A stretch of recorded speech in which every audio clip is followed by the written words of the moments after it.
Welcome to Wellington for the first time, I think. Dwight, Yep. how do you reflect on the performance of your team today?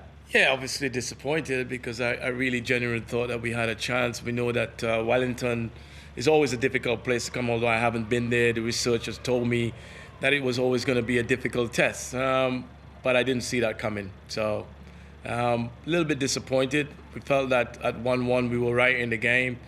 And to concede such a goal, I mean, it's a wonderful free kick, so sometimes you've got to take your hat off to that.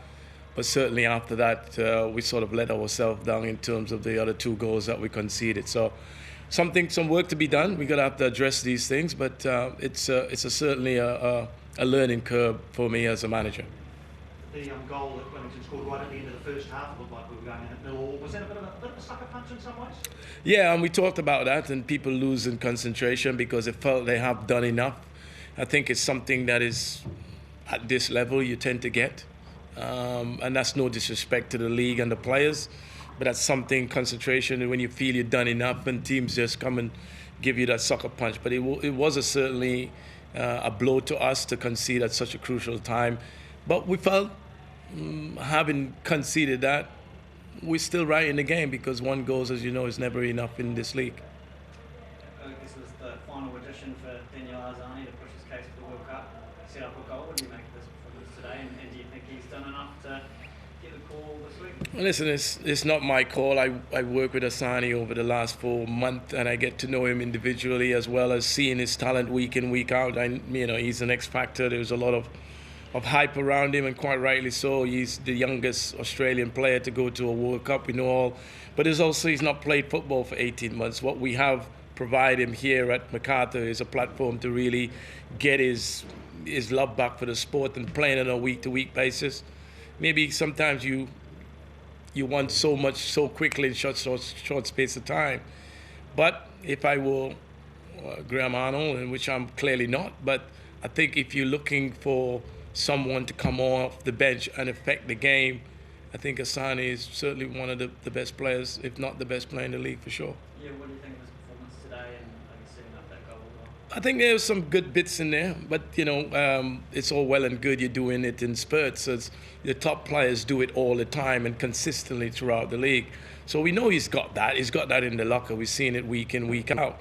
But you have to bring more to the table when you have that talent, and that's my job to try and bring that along as best as possible. But certainly, yeah, as I said, there were some good bits in there that we liked. As you said, the assist for the goal, and he can cause you problem when he's on fire. But we need to see a little bit more of that.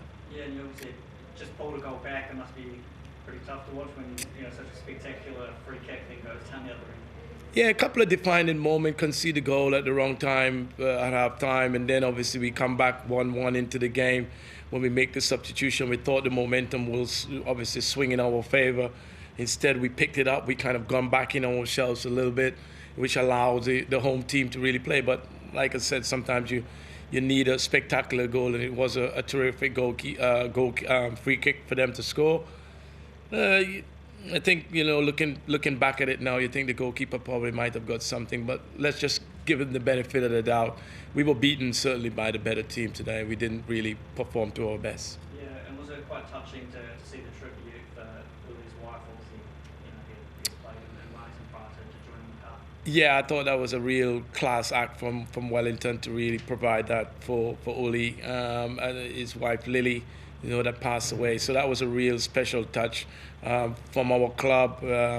Really appreciate the effort that Wellington has just paid tributes to him and his wife. But fantastic, those are things that you can always learn from. And it's one that is fitting for Ollie because he's a really good guy, and obviously he's got a young son there that he has to now look after. But yeah, we appreciate it from Macarthur, so very thank you to Wellington. Yeah, when are you expecting him back? Yeah, listen, as much as we are disappointed here in not getting something from the game, we got to look at the bigger picture, and the bigger picture is to make sure that come the business end of the season that we are right in the mix. As much as you're never going to win the league here, we haven't played ourselves out the league, but we know that we have to improve. So we will take time with Uli in terms of getting him back. When we get him back, we want to make sure 120% that he's right. So there's no rush. There's one game remaining, as you know.